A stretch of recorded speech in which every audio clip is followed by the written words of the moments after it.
Hello everyone, जय Hind public. मैं अमरजीत कुमार, विद्या physics के इस यूट्यूब चैनल पे आप सभी का स्वागत है। आज हम लोग देखेंगे बहुत ही इम्पॉर्टेंट टॉपिक क्लास 12 के लिए, और ये अक्सर पब्लिक क्वेश्चन बोर्ड्स में बहुत इम्पॉर्टेंट है और ये आता है हर हाल में।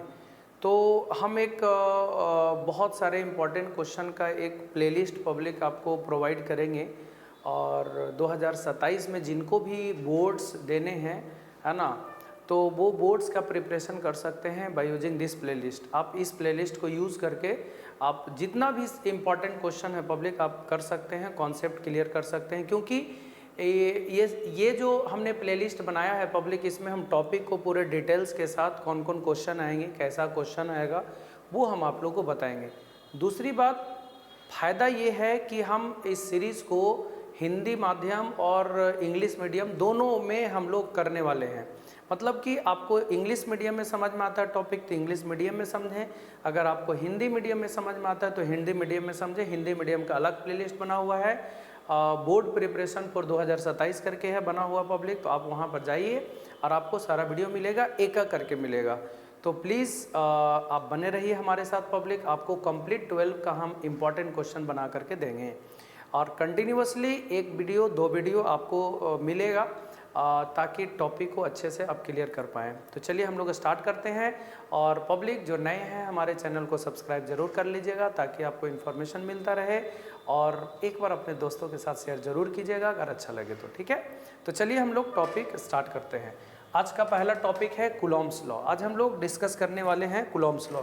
ये क्लास 12 का पहला चैप्टर का पहला टॉपिक है कूलॉम्स लॉ, और ये बहुत इंपॉर्टेंट है। तो चलिए कूलॉम्स लॉ से सवाल आता है, कैसा कैसा सवाल आएगा, क्या क्या आपसे पूछ सकता है, ऑब्जेक्टिव 2 मार्क्स का क्वेश्चन है ना, इस तरह के सारे क्वेश्चन का जवाब आज हम लोग करेंगे।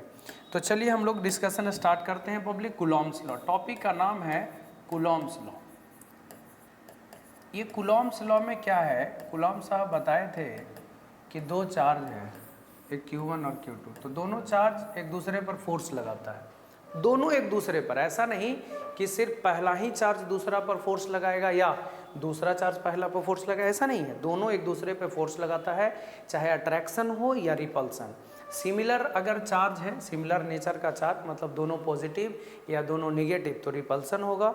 और अपोजिट नेचर का चार्ज है, एक प्लस और एक माइनस, तो दोनों में क्या होगा, अट्रैक्शन होगा। अगर दोनों सिमिलर है, प्लस प्लस माइनस माइनस, तो दोनों के बीच में क्या होगा, रिपल्सन होगा। तो इन सारी बातों को ध्यान में रखना। तो दोनों के बीच फोर्स कितना लगता है ये बताए थे कूलॉम साहब फोर्स के बारे में। तो उन्होंने बताया कि 2 चार्ज के बीच का जो फोर्स होता है दोनों चार्ज के प्रोडक्ट के डायरेक्टली प्रोपोर्शनल होता है। ऑब्वियसली मैग्नीट्यूड लेंगे, मैग्नीट्यूड मतलब चार्ज का वैल्यू लेना है, साइन नहीं। साइन वो बताता है कि अट्रैक्शन हो गया, रिपल्सन। तो दोनों चार्ज के प्रोडक्ट के डायरेक्टली प्रोपोर्शनल, इसका मतलब ये हुआ कि अगर चार्ज का वैल्यू ज़्यादा होगा तो फोर्स ज़्यादा होगा, और डिस्टेंस के स्क्वायर के इन्वर्सली प्रोपोर्शनल होगा। मतलब अगर डिस्टेंस ज़्यादा होगा तो फोर्स कम होगा, और डिस्टेंस कम होगा तो फोर्स ज़्यादा होगा। अभी दोनों को कंबाइन करेंगे हम, ये देख लीजिए, इन्वर्सली प्रोपोर्शनल है, मतलब डिस्टेंस ज़्यादा तो फोर्स कम, और डिस्टेंस कम तो फोर्स ज़्यादा। कंबाइन करेंगे तो ए proportional to Q1 Q2 by r², है ना। और जब इसको हटाते हैं तो कांस्टेंट क्वांटिटी आता है, और कांस्टेंट के रूप में क्या आता है देख लीजिए, 1/4 पाई एप्सिलॉन नॉट या epsilon m Q1 Q2 by r²। Actually यहाँ पे जो आया है ये एप्सिलॉन m, ये एप्सिलॉन m है permittivity of medium, permittivity of the medium, permittivity of the medium. ये मीडियम का परमिटिविटी है, याद रखिएगा, मीडियम का परमिटिविटी है एप्सिलॉन m। अगर ये 2 चार्ज के बीच में मीडियम हवा है तो हवा का परमिटिविटी लेंगे, अगर 2 चार्ज के बीच में मीडियम कुछ और है तो उस मीडियम का परमिटिविटी लेंगे। तो याद रखिएगा, इसको हम लोग बोलते हैं परमिटिविटी ऑफ द मीडियम। और अगर एयर है, दोनों चार्ज के बीच में मीडियम एयर है तो परमिटिविटी एयर का लेंगे। तो एयर में होता है 1/4 pi epsilon not. Epsilon not का मतलब हो गया परमिटिविटी ऑफ एयर, है ना। Q1 Q2 बटा कितना हो गया, r²। तो ये जो फॉर्मूला है ये कूलॉम्स लॉ है। कूलॉम्स लॉ मतलब 2 चार्ज के बीच लगने वाला फोर्स का फॉर्मूला, जिसमें अब कुछ ऑब्जेक्टिव्स भी हैं पब्लिक। तो ऑब्जेक्टिव्स क्या है, सबसे पहला ऑब्जेक्टिव कि 1/4πε0 जो कांस्टेंट है, नियतांक इसको बोलते हैं, इस कांस्टेंट का वैल्यू होता है 9 × 10⁹ यूनिट न्यूटन मीटर स्क्वायर पर कूलम स्क्वायर। इसका यूनिट होगा 1/4πε0 का फोर्स का न्यूटन मीटर स्क्वायर बटा कूलम स्क्वायर, पहला। दूसरा, सिर्फ ε0 का value permittivity of free space का 8.854, इसको सॉल्व करने पर आएगा इंटू 10⁻⁻12, उल्टा कर देंगे यूनिट कूलम स्क्वायर पर न्यूटन मीटर स्क्वायर। दूसरा, इसका डायमेंशंस पूछता है।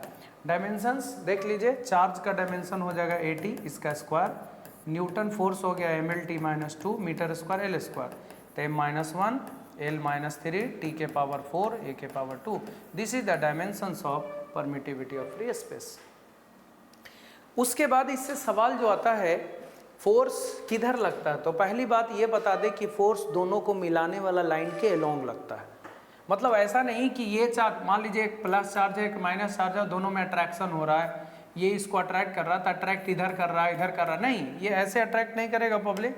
अट्रैक्शन जब भी होगा तो दोनों को मिलाने वाला लाइन के लॉन्ग ही होगा, ऐसे अट्रैक्ट करेगा। ये इसको अट्रैक्ट करेगा तो इसी के लॉन्ग होगा, या इसको सिमिलर रहता तो रिपेल करेगा तो इसी के लॉन्ग होगा। जब भी फोर्स लगेगा तो दोनों को मिलाने वाला लाइन के अलोंग लगेगा, पॉइंट नंबर 1।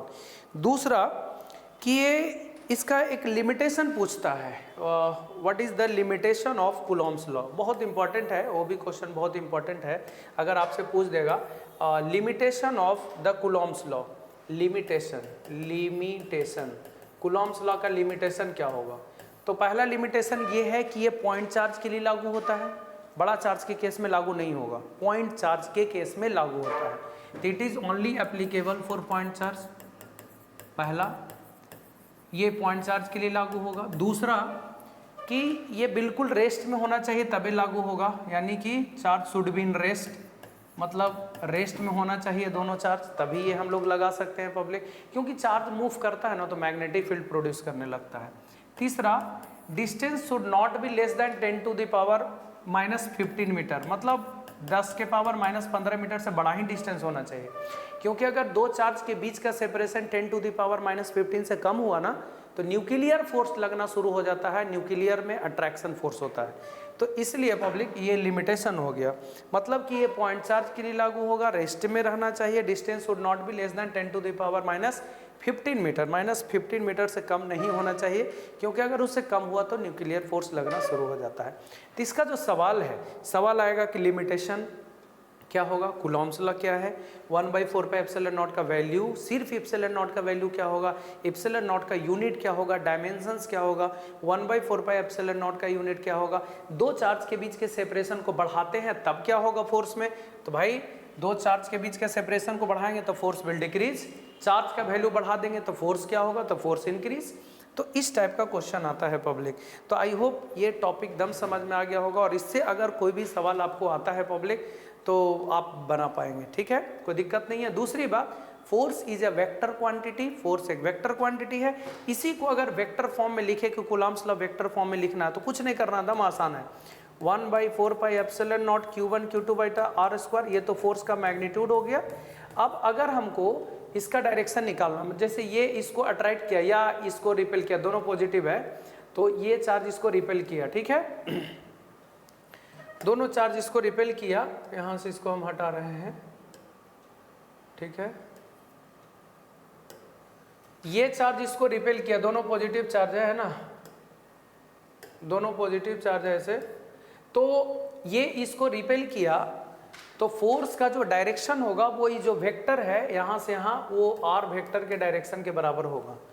तो जो इसका डायरेक्शन है, आर का डायरेक्शन है, वही फोर्स का डायरेक्शन होगा, मतलब ये चार्ज इसको रिपेल कर रहा है, फोर्स का डायरेक्शन इधर है ना, तो फोर्स के डायरेक्शन को कैसे लिखते हैं, तो डायरेक्शन निकालने के लिए हम लोग लिखते हैं वेक्टर बटा मैग्नीट्यूड।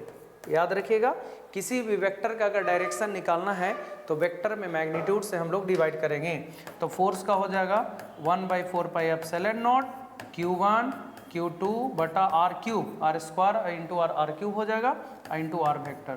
तो ये हो गया कूलॉम्स लॉ वेक्टर फॉर्म, मतलब वेक्टर फॉर्म में, क्योंकि force is a vector quantity, तो ये वेक्टर फॉर्म में कूलम्ब्स लॉ हो गया, ये लिमिटेशन हो गया, और ये मेन कूलम्ब्स लॉ हो गया। इसमें ऑब्जेक्टिव 2 नंबर का क्वेश्चन है ना, ये आपसे पब्लिक सवाल बनेंगे। तो आई होप ये बिल्कुल कंप्लीटली समझ में आ गया होगा पब्लिक, और इसको अगर अच्छा लगे तो एक बार शेयर ज़रूर कर दीजिएगा, और आप हमारे साथ बने रहिए, आपको बहुत बहुत इंपॉर्टेंट टॉपिक देंगे पब्लिक 2027 बोर्ड्स के लिए। Okay, thank you, thanks for watching.